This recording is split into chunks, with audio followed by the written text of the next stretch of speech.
Here is a case of unedited case of URSL with TFL. We are discussing the safety precautions. You see, most of the times we do CT scan. In CT scan, this is actually post-stented. Whether it is post-stented or not, better to pass the guide wire first. For beginners, it is by rule. Observe the distensibility of the ureter in post-stented cases. If it is not there, be careful. Try to use the small ureteroscope if possible in the beginning, not large ureteroscope.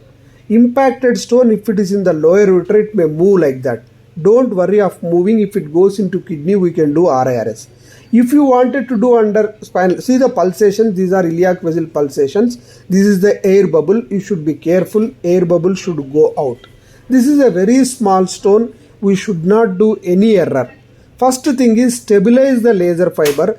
Don't keep laser fiber more outside. Keep the lowest settings. Here TFL dusting setting, we are using 0.1 and 60 joule, that is equal to 6 watts. Coordinate with the pulsations. Don't touch the mucosa. I am not trying to doing powder here. I am trying to concentrate on the center of the stone to make pieces. There is no see the sometimes I am trying to do pieces. See, short pulsations. Only 1 second you have to apply the laser and stop it. Nothing will happen if 5 minutes time is taken. When the ureter is distended only, you activate the laser. When the ureter is collapsing, you don't activate. Only activate in the center. Every time laser fiber relocate yourself, be confident. When the vision is not there, don't use it. It is the simplest procedure. If you wait for 1 or 2 minutes, it will break it. Whether it is soft stone or hard stone does not make difference. Continuously operate in the center with low energy, low frequency is the aim. Here it has become 2 pieces now. Assess the piece size, whether it can be taken out with the forceps or not. Now we are going into the other area. See, I am rotating the forceps and again the small area of central digging is done like pneumatic lithotripter.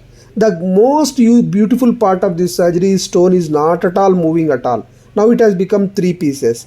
As the pieces become small, your technical skill increases. It is under spinal anesthesia. Patient respiration is coordinated. General anesthesia is much better. General anesthesia, then only pulsations of the vessels can be seen. But if it is spinal, deep inspiratory movements, laser fiber should be cautiously used. See, now the stone is coming out. I feel that this is slightly bigger. Now total 3-4 pieces are there. If one small piece goes above into the kidney also, don't worry. That will fall down, and after the stent removal it may fall down. Nothing major will happen. We can go relook and take it out. But don't try to do laser inadvertently on the wall. Now this fragment is nicely, when you take out the fragment, always compare with lumen. Always rotate the stone and come out. Tri-prong, it's individual choice, but ideally bi-prong is better, but tri-prong holding is better. Now see, the lumen is very big. It is coming out easily. In non-stented cases, it may not be so easy. You have to spend time and make still smaller fragments. See, this is slightly bigger fragment.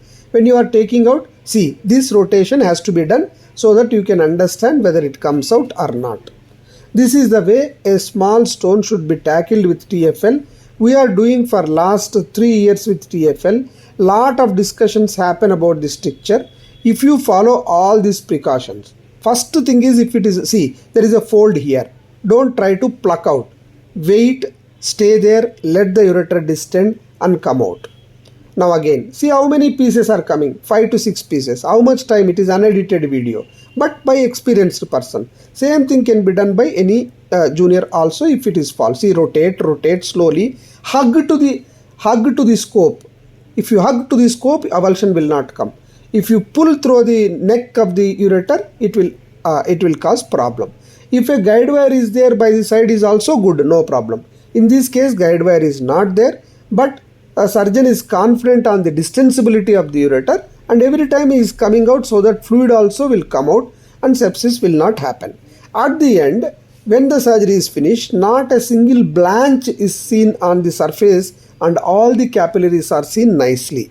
And a small amount of powder you never try to bother. Very small stones don't try to lace. Invariably mucosa will be touched. Either leave it, they will fall down, or you take out with forceps carefully. Now ureter is distending and collapsing. Now we are putting stent 3.5 French which goes through the 6 by 7.5 French ureteroscope. The pusher is the guide wire, soft end, closed end DJ stent. Now once you come out of the ureter, you abut to the wall. Now I came out, I am abutting at the prostatic urethra, the ureteroscope, and then, so without much CM, but CM can be used, without much CM it can be done. These fragments removal, it is tricky. There are two types of removal.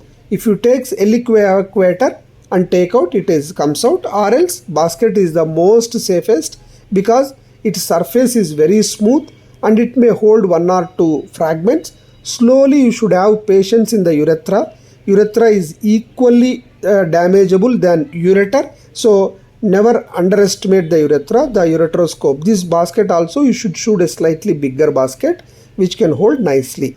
And fragments you give to the patient or for analysis. So my dear friends, the TFL laser is not that bad if you use lowest frequency and the watts like 0.1 and 60 Hz, and if you touch only the stone, chances of ureteric stricture can be minimized. Thank you.